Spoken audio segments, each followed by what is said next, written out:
What is happening to the world? Everybody's falling apart. Everybody's dropping like flies. People are dropping. Basketball's canceled. NCAA's canceled. Baseball's canceled. XFL said, fuck it, we're not canceling. Everything is just dismantling at our very fingertips. Oh, man. Wild shit, guys. I don't know what's going on. This coronavirus has gotten people hooked. I've been having conversations with people back and forth about it. It's one of those weird phenomenons where it's like, is it like the side effects of this disease or this virus, this airborne virus, this upper respiratory virus? The biggest side effect it has is panic. Like, there's been a button just pushed and has not been let go of. Like, people are losing their goddamn minds. Everywhere you go, somebody is freaking out. It's putting people into like a frenzy-like state. And I don't want to come off as insensitive because I know people are dying and I know people are coming down with it. And I know that it is potentially deadly. But what is the weirdest thing to me is just this like shark feeding frenzy that we have over it. The scariest thing that this virus is going to put us through, and I'm not an expert at all, not at all. I'm just looking at this from my perspective, and I'm just sharing my perspective of it and what's going on and what I'm seeing every day, my interactions with people every single day, and just what I'm experiencing, which is something that I think we can all share our personal viewpoints. So I'm going to do that. This is been I can't remember a time in my life where I've seen such a large group of people so scared ever. I mean, people are, so the saddest thing, the hardest thing to see, the hardest thing for me to watch, and this is a serious matter, and the reason why it's such a serious matter is because economically it's fucking tearing people apart. So since the last time I sat down and did a podcast, which was Monday, and you guys are watching this on Tuesday, so about the Monday before this, so like 8 days ago, I was getting ready for school on Tuesday, so the next day I was getting ready to go to school, which I did. I had papers I would do that week, which I did. And at the time, everything seemed all right. There was like rumors about shutting down school and whatnot. But now I'm sitting here and I'm out of school now until April 4th, which potentially could be the entire semester. I go to Towson. All Maryland schools are, that's where I live. So a lot of people do ask. Yeah, I do the podcast out of Annapolis, Maryland. Not the hotbed of podcast. But everywhere you look, schools are shutting down. All Anne Arundel County schools, which is the county I live in, are canceled. I'm assuming all public schools in Maryland are canceled. If they're not canceled yet, they will be. All universities in Maryland are delayed until the 4th of April. And everything's online based, which is fine, I think. I wish it was face-to-face because I didn't sign up for online classes.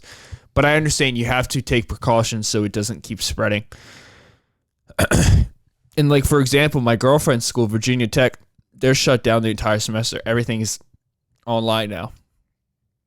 You can't have groups of 250 more people. And everything I'm speaking of is based out of Maryland. I don't know how it is for other states.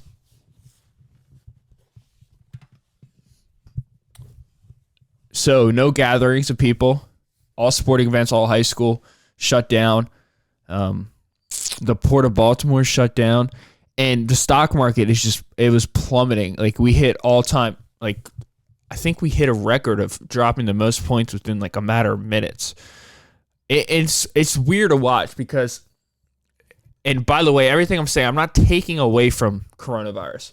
I'm not taking away. I'm just kind of sharing my viewpoint on it.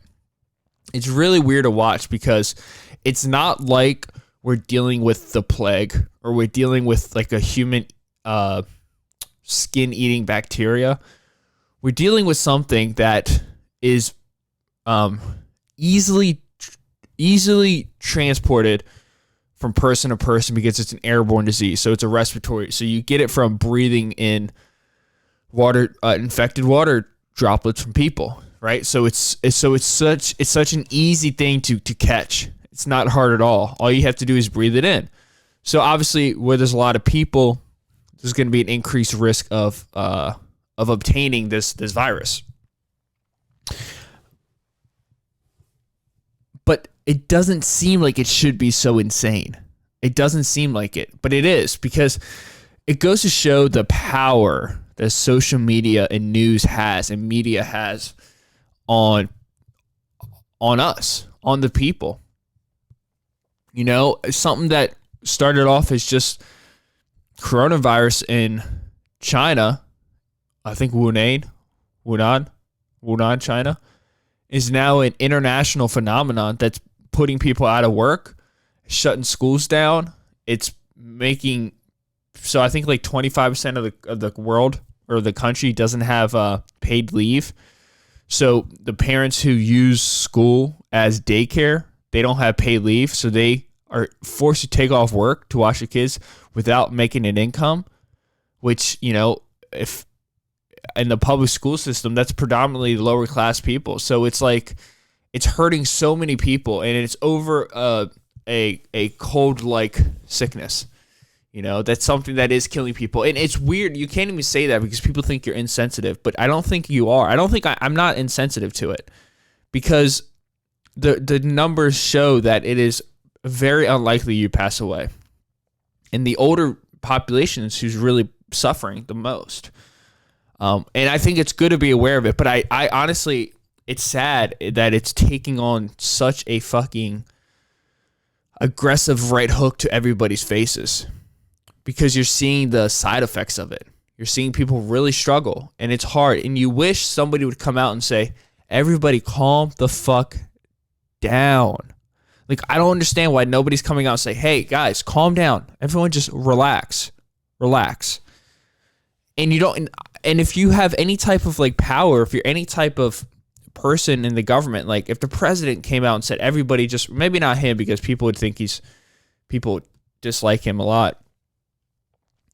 But if it was somebody with credibility and somebody that was universally looked up to, if they just came out and said, hey guys, coronavirus is here, it's probably going to be here a little bit longer, but we're going to be okay. The economy is going to recover. You guys can relax. Be careful. Wash your hands. You know, try to stay away from groups, but relax. This isn't the end of the world. I feel like just by saying that, you've already taken a few heads off the fucking, you know, 8-headed monster. You know, you've calmed down the world. You've calmed down the ocean, right? And it's like nobody's doing that. Everybody's just fucking panicking and running around in circles and like pointing fingers and like, you know, showing numbers and like showing headlines, and like we made this thing so political. You know, Trump just came out and said we're not going to use Medicaid. It's like, well, what the fuck? Use Medicaid, bro. I mean, if it's as bad as people say it is, which economically it is, then maybe we should know who has it and who doesn't have it, who gives a fuck how much money they have. Because at the end of the day, if they don't survive, if people keep dying, then we're going to have a serious issue on our hands. And I hate how politicized this whole thing's become, you know, and it's sad to see the world come together so quickly, you know, like the world's come together. We're all really dealing with our indifferences to try to make the world a safer place. And I think that's something that people aren't pointing to. We always have such issues with dropping our guards and being kind to one another, and, you know, foreigners being nice to each other and governments respecting each other. We have such an issue with that. But the moment a sickness comes along, and the moment a pandemic comes along, and the moment that our lives are at danger, it seems like everybody just works so well together. And it's like, why can't that happen outside of Corona? You know, why does this only happen during times of fucking stress and when people are sick? You know, and it's hard to see.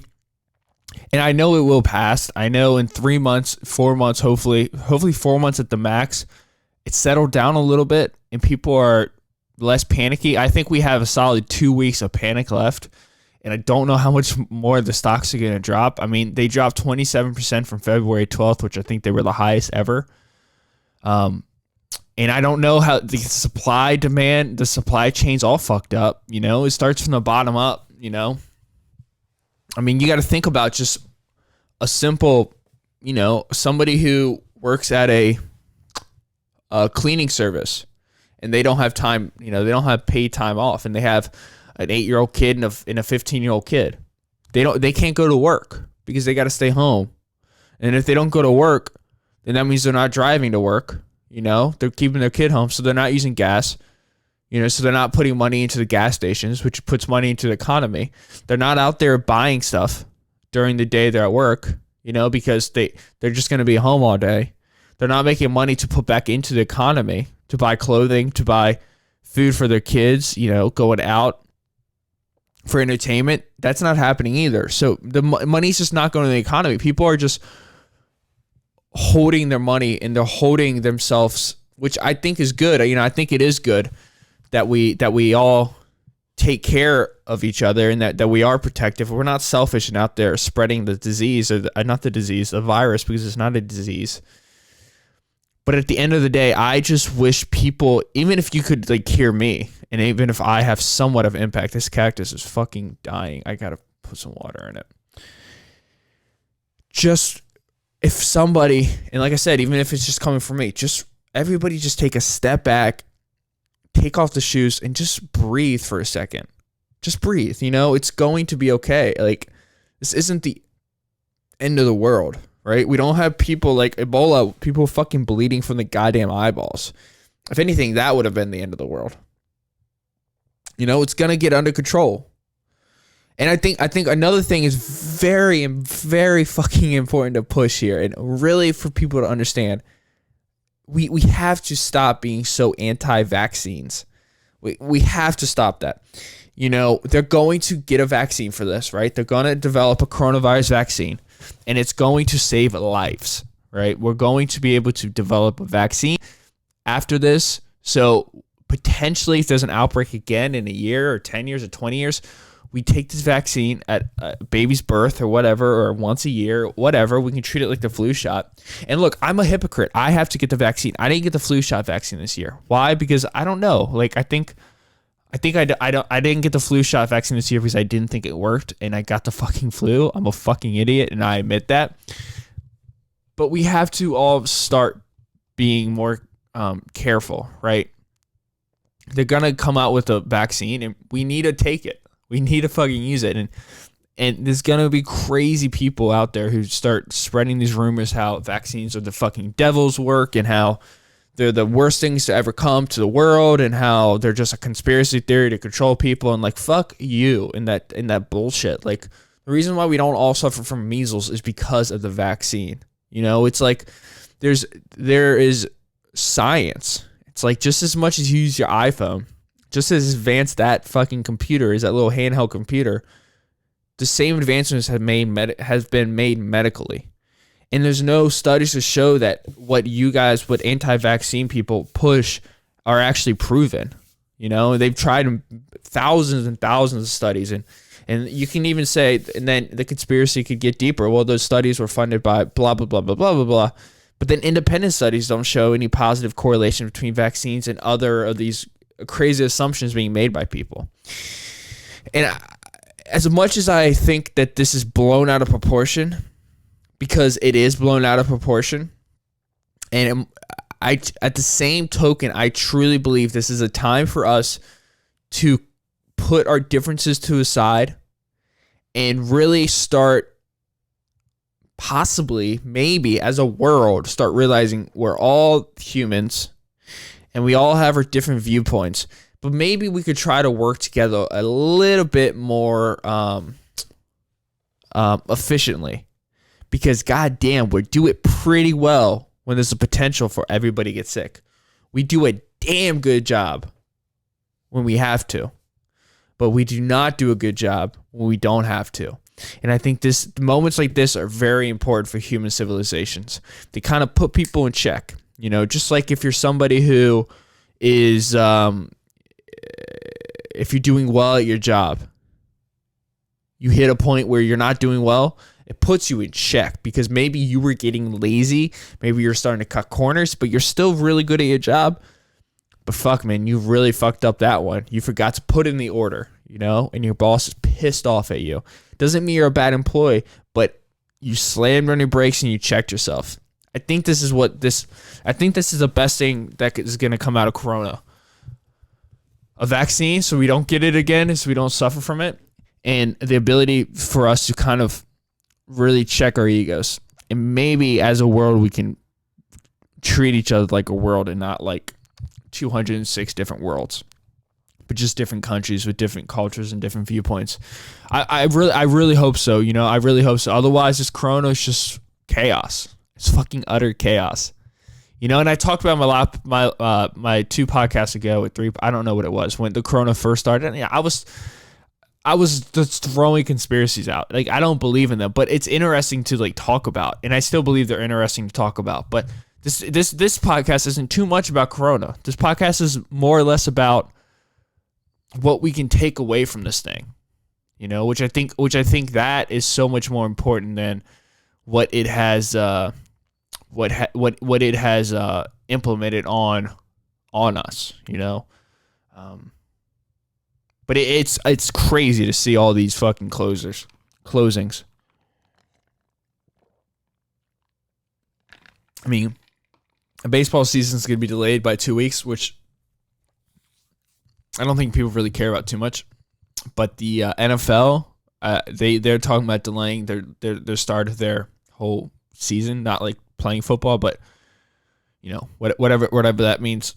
NCAA men's and women's March Madnesses are canceled, and that's fucking heartbreaking for the seniors. You spend your whole life to get to the March Madness, and then you get to the March Madness, and boom, you can't even do it. And those are the people that I feel the worst for. I feel terrible for the senior citizens who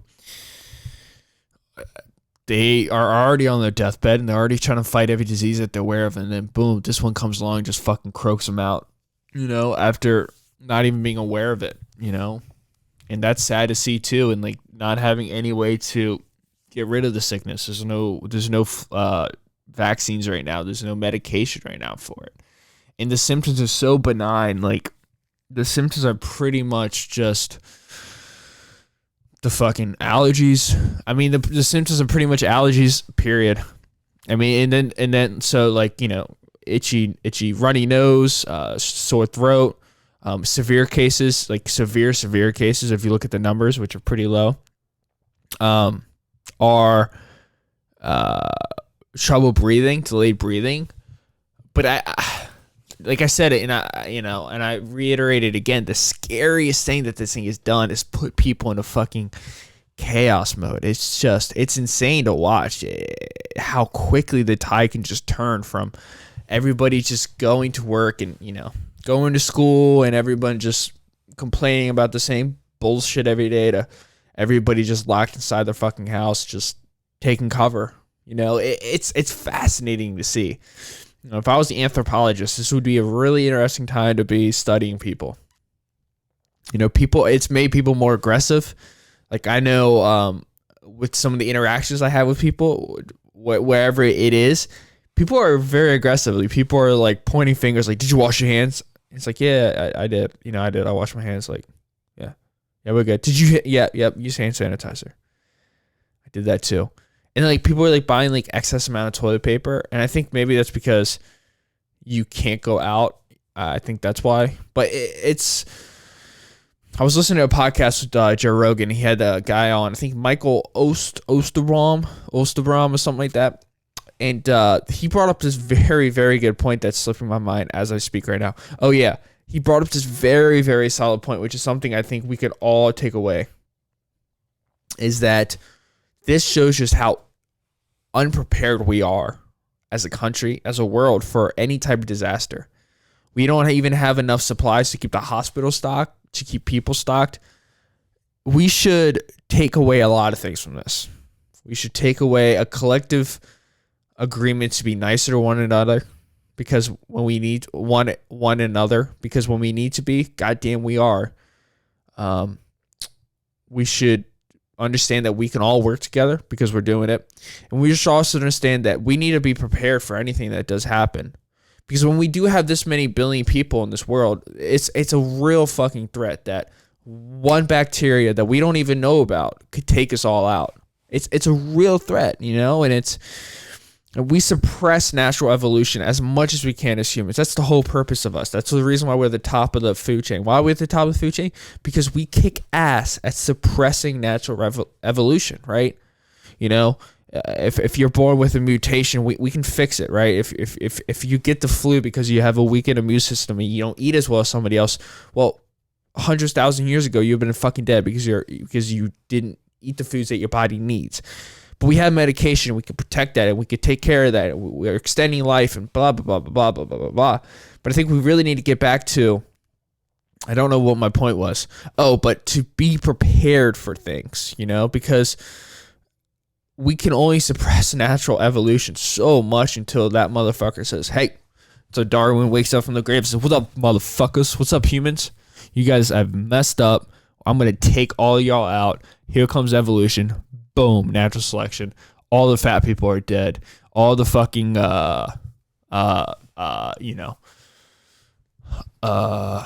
immune compromised people are dead. It's like all the diabetics are dead.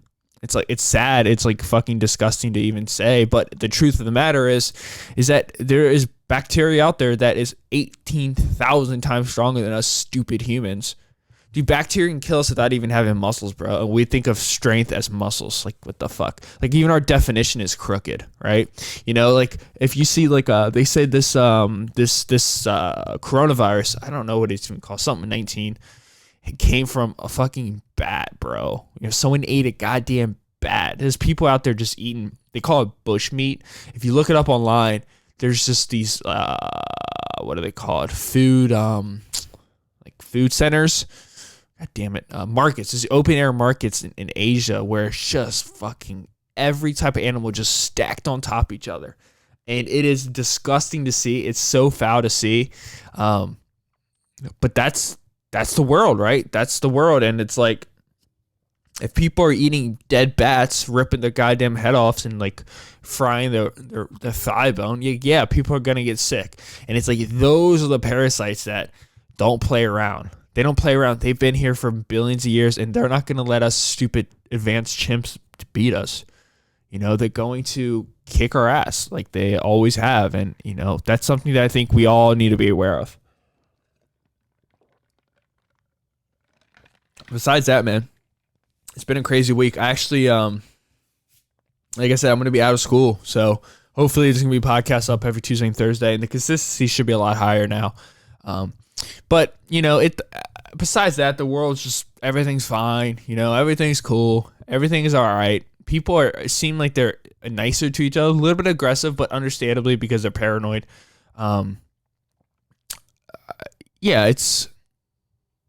This is part of being a human. This is part of 2020, and it's going to happen again. This time last year, I think, maybe not this time last year, 2 years ago, 2018, I think we were dealing with H1N1 maybe, or that was 2017. Or no, I think that was actually 2016 because Donald Trump was running for president. And I think like 2014 or 2012 was swine flu, and it's like, it is what it is, right? There's always something, and we always develop ways to cure those things eventually, and at the end of the day, we're gonna be all right. I'm wearing this shirt from Rise Up Coffee,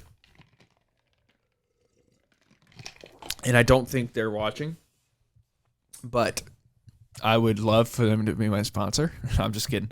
No, but I have been going there a lot lately, and I've never been much of a coffee snob.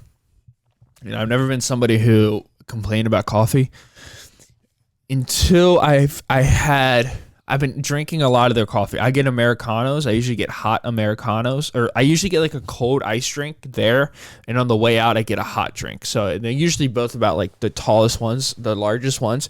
There's nothing worse when you go to like a coffee chain, like a nice like coffee shop, like a family run, or not a family run, but like I guess anything that's not Starbucks. And when you order, you accidentally say like venti, or you say like tall, and you're like, fuck, I'm sorry. I know this isn't Starbucks, because I feel like this weird sense of guilt. Of like using the mainstream terms for like a little coffee joint, because I like to support them. I like to support smaller local business. But I've slowly started to become a coffee snob, and I enjoy it because there's this weird, like, I've gone so long in my life just not even knowing the different types of flavors in coffee. I get the Americano, the hot and the iced. They're both really good. I like the hot a lot. There's a creaminess to a good cup of coffee. There's like this creaminess where it's just, you don't even need I add a little bit of creamer, and I add 2 to 3 Splendas in all my drinks. Iced, hot, coffee, Americano, whatever it is, not espresso. I just kind of take that to the dome. But I've always had Starbucks coffee, which isn't terrible. Some people say it's horseshit. It's not. I wouldn't say it's horseshit. It's not the best coffee, but I have it. There's not like. And then I've had so much Keurig coffee in my life. I thought that's what coffee tastes like. It's so bad. And I feel like such a goddamn privileged white person saying that, but I hate it, man. And I've been having this Rise Up Coffee, and there's a few locations near me. I go to the one in Edgewater because I used to work in Edgewater. So there's also one in Annapolis, and I think there's like 4 or 5 on the Eastern Shore. But there's this just delicious, like, it's almost like a creamy milkiness to this coffee. And I don't know if I'm just so far out of the game that I'm like a newborn experiencing it. But I was driving from Rise Up Coffee to hit baseballs with my girlfriend because my baseball season's starting up soon. I think April 26th is like our first game. Hopefully that doesn't get infected or affected by coronavirus. But yeah, and I'm so excited. I'll keep you guys up to date. Last year, I think I went yard twice during my season. I fucking hit 2 home runs, man. Like, it's so fun. I'm pitching. I'm throwing gas. I'm still to like 85. Dropping a fucking deucer in there with a little 12-6 curveball. So fun, dude. Catching, time of my life, man. I love it. And once I graduate, I'm gonna be playing nonstop. So this time next year, wait, let me think. No. This time next year, I'll be going into my last semester. I have to do an internship. I never realized that you have to do internships with college. I have no idea where I'm going to internship. No idea. I don't want an internship. Like, I do want an internship. Yeah, this is like one of those things that like older people would say, hey, you shouldn't say that on a podcast because it might affect your future employments. And this is when I say, yeah, no, you're absolutely right. But I just said it and I'm aware of it, but I'm a fucking arrogant teenager.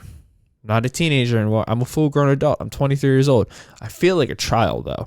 But yeah, I don't want to do like an internship. Not like, oh, I don't want to, like, blah, blah, blah. No, I don't want to do it because I don't know. I've been working so long for paychecks, and I don't know. Time is money, man. But then again, it's my fault, I think the average age where you get internships like 19, 20, or like 20, 21.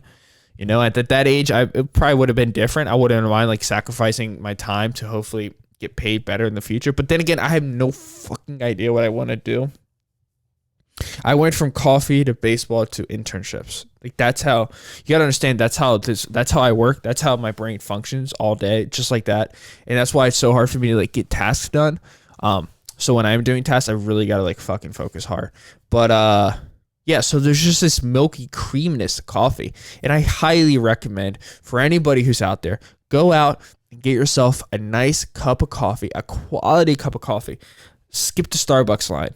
skip the coffee bean. I think that's what they are in California. Skip the line, man. You don't need to do that. Go to like a nice family joint restaurant and get yourself some coffee, man. Get a nice cup of coffee. It's going to make you feel so much better, and it's going to taste so much better, and it's going to change your life. One other thing, or two other things. One thing is, so the stock market is failing, and I have a friend who gave me this great tip, and I'm not going to say his name, but it was a really cool idea, and it's something, because the stock market right now is plummeting right now, but at the end of the day, this is also the best time to buy into the stock market, because you buy low, the prices will go up, like the economy will recover, and who knows if that's in 2 months, a year, 2 years, who knows, but it will get back up to where it was. It will gain the 27%, because you got to think, all the stock market is just a level of confidence that people have, and it's just a level of panic. It's like a heartbeat monitor for panic, because that's literally that's all it is. Like, once people start realizing that there's this virus and it's making people sick, the first thing people protect, the first thing people do is, oh shit, I have to save my money. I have to get my money so I can buy things. So what do? They where's the money most liquefied at? Where can they get like money quickest to them?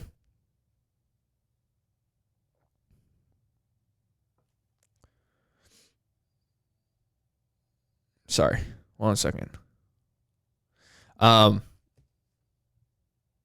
Yeah. So what's the quickest thing you can do? Is you go and you take your money out of the stock market, right? So you have money immediately. But then once you do that, once you take your money out, so let's say there's 100 people in here, and we're all looking at a screen. We're all staring at a screen, and this screen is like it's just a flat line, and that flat line is just consistency, and it's going up a little bit because out of this 100 people, somebody puts in $1, somebody puts in $10, right? But then you see it. And then one of the 100 people take out $10. There's a slight decrease. What's going on? Why is there a slight decrease? And then somebody else is looking at the news. Whoa, coronavirus is going on. And then somebody else takes out $1, and then another slight decrease. And then everyone's looking at the screen, and they see it plummeting. They don't see it plummeting, but since they're all taking it out together, the side effect of everybody consistently taking out a little bit of money from the stock market is a plummet. And that's what you see when the stock market crashes. Boom. It was really bad. So that what did that show? That didn't show that there's less money in the economy. A side effect of it showed that there's panic. A side effect of the panic is that there's less money in the economy.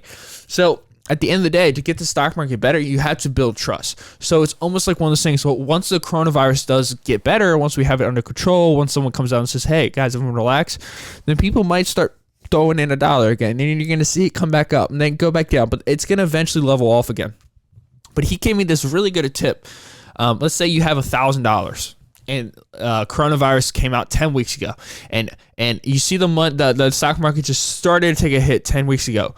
Well, what you could do is take that $1,000, split it up to $100, invest $100 each week for the next 10 weeks, and what you're dealing with now is because the whole goal of having a successful portfolio, and I don't have a successful portfolio, so take everything I say with a grain of salt, but it makes sense from a very on paper perspective.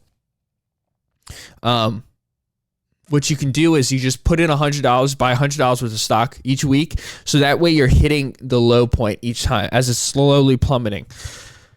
Because what that's going to do is you don't want to, like, if you buy now, and let's say the stock market drops off 10% again, well, you didn't get a full 60% discount. You got a 50% discount, which means you're still going to make money, but you're not going to make as much money as you made if you want to buy the most stocks at the lowest it is right before it comes up, because then you're buying something that's only $100. You buy it for $40. You bought it for 60%, and then it's going to shoot back up to 100%, and then over 100%, then up to 200%. And if you bought it at 40% less, you just made $160 profit, a percentage profit, rather than if you bought it when it was at 50%, you made 150% profit. You're still making a profit, but the goal is if you can snipe out the lowest part of it, of the drop, you're going to gain that much again. And I think what he said was, if you take that $100, that $1,000, you siphon it off a little bit each week, then at least you're covering your basis, which is it's a lower risk,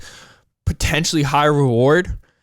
Or you could go just keep on holding $1,000, and then you're like, fuck, dude, I'm getting a little antsy. It's been 6 weeks and the stock market's still dropping, and it looks like they just announced a vaccine. Well, probably the stock market's gonna go shooting back up. So then you buy $1,000 worth of stocks that day at 9:30 in the morning on Monday morning because they announced that vaccine on Sunday evening.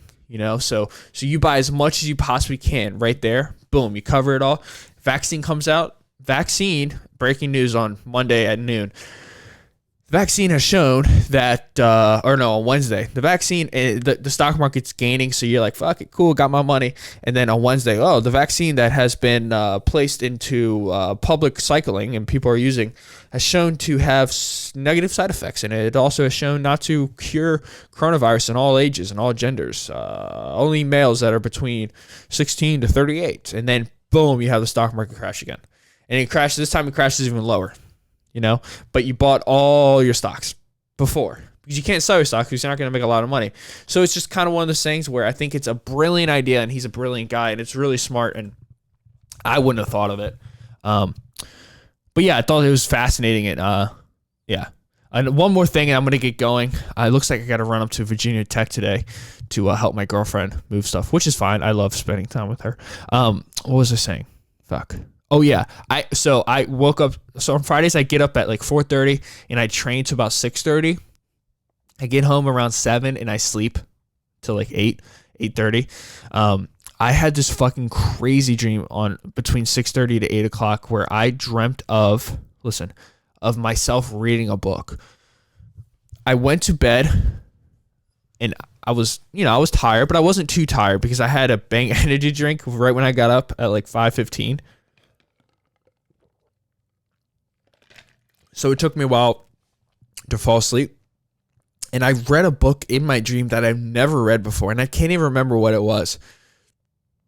But I remember waking up just in a full-on, like, not panic, but just with so much knowledge in my head. And I was like, I never even consumed this knowledge before in my life. But I don't even know what I read as I was dreaming, but I woke up and it was just flooded with information. I was like, what the fuck is going on? And it made me think that it made me start thinking of like things you could do to like become smarter. Like they say it's a good idea to read before you go to bed, but this was just mind-boggling. I felt like I blasted off to a different world. And as I was laying on my bed, just flooded with information. And I woke up and I couldn't remember a single thing. But I know it was there. It's crazy. Two more things. I finished this book, Tyrannical Minds. What do I think of it? I think it was a good book. I think it was a great book. I think Dean A. Haycock, who has a PhD, which I think someone said is like the equivalent of a doctor's degree. I hope. The guy said in the comment section. I did read it, but I didn't retain it, I guess, as much as I thought I did. He wrote a great book. The one thing I will say is the first 75%, 80% of the book is fucking fantastic. He runs over all the dictators. He gets into psychology of all these people. And it was good. Mao Zedong from China, Osama bin Laden, Gaddafi, Muhammad Gaddafi, Osama bin Laden, Adolf Hitler, obviously, Joseph Stalin, all these dictators. But like the last 25 to 20% was all about fucking Donald Trump. And it was a great book, but like the last part was like, ugh. So what I've been telling people, I give it a 9 out of 10 for the first half, for the first 75%, 8 out of 10 maybe. The last 25%, I would say, 6 out of 10. It was cool. Like it's not that I pro Trump, but it's not that. It was more or less. I'm also not anti-Trump. I'm very neutral on a lot of things because I don't like to take sides. Because in my head, once you take sides, you also at the same time, once you take a side, you're dismissing another side, which another side could be a very important side. So I think it's important to always stay neutral, level-headed. But it was just, I didn't pick up Tyrannical Minds to learn about how Trump has like these, I just didn't pick it up to really read about Trump, which, maybe that's my ignorance, and it could definitely be my ignorance, but overall, it was a great book, and I highly recommend it. As you can see, you can't see up there, but I was going to read this book by Chimamanda Ngozi Adichie, who's a Nigerian from Nigeria, and she wrote a book about her life from being a black woman coming to America and experiencing white America as a black woman. And I really want to read it because I really want to understand that as much as a white fucking privileged white man can understand that. I really want to understand that. But I held it off. I'm not going to read it next. I picked up Lifespan by David St. Clair, which is something I've been wanting to read for so long. So I decided I'm going to read that book. I'm going to let you guys know about that book. But that's going to be it for the podcast, guys. Thank you so much for listening. Next one might be with Taylor. It could be a solo podcast again. I'm not 100% sure, but it's going to be a busy week. Got a lot of shit I got to do. I love you guys. Thank you so much for continuing with the support. Make sure you leave a 5-star rating on Apple Podcasts. Tell at least 3 friends or family about the podcast in person. The Michael Labs Show, TheMichaelLabsShow. The Michael Labs Show. It's on Spotify. It's on Apple. It's on Stitcher. It's on Google Podcasts.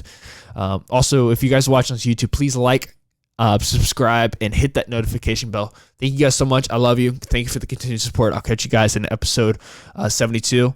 Go support your local coffee shop. Get an iced and a hot large cafe Americano with a splash of fat-free cream, half and half. Who cares? Just a splash of it with 3 Splendas, 2 to 3 Splendas. See you guys. Thank you.